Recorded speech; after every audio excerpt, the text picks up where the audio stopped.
Hey there, Petra here. I wanted to talk today about hip rotation and walking and what that does to your feet. So specifically, when you take a step like that, you are actually internally rotating through the back leg. Let me show you what that means. So an internal rotation of the hip is usually easiest to see if you pick your knee up to hip height and you just rotate your thigh out and then rotate your thigh in. So when your thigh rolls out, that's external rotation.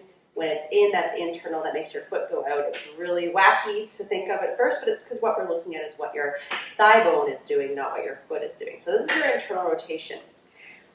One other way to experience internal rotation, though, is if you stand on that same leg and you rotate your belly button without rotating your thigh bone, you're internally rotating this hip. The relationship between your pelvis and your hip has changed into, instead of neutral and straightforward, internal rotation. So that's what happens when you take a step when you walk. Your pelvis twists, your leg stays behind you, your hip internally rotates.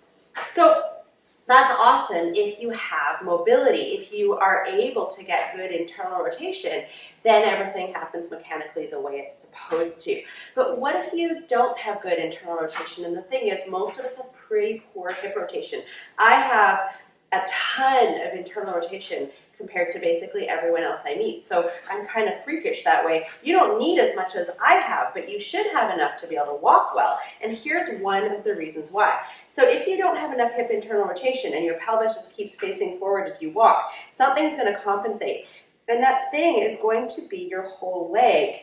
Your leg is going to have to twist via your foot outward because it's going to stay in that non-rotated relationship with your pelvis. And look at what my foot is doing. Can you see how my heel's whipping in and my big toe is now kind of pushing off?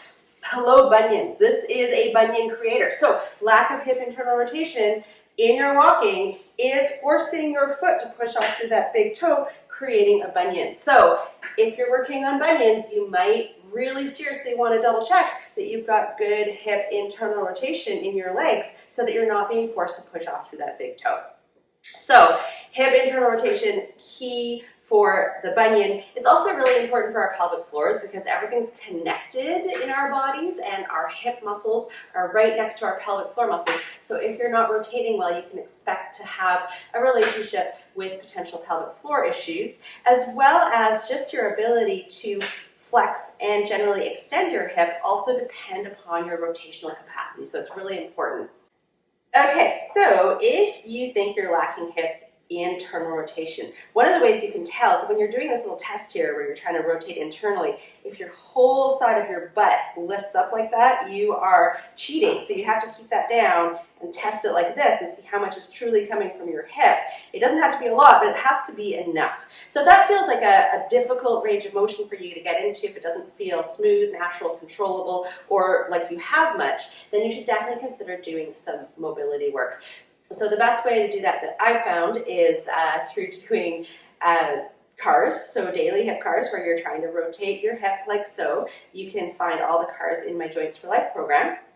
And we're going a little bit further to increase your mobility through Kinstretch work, which I teach live regularly. So make sure that you check out my classes or join my mailing list to find out when the next classes are, because that's going to help you get way better rotation in your hips so that you have a better walk, so that you have a better pelvic floor, and so that you have a better big toe. So it all fits together. All right, thanks for joining me, and I will catch you soon.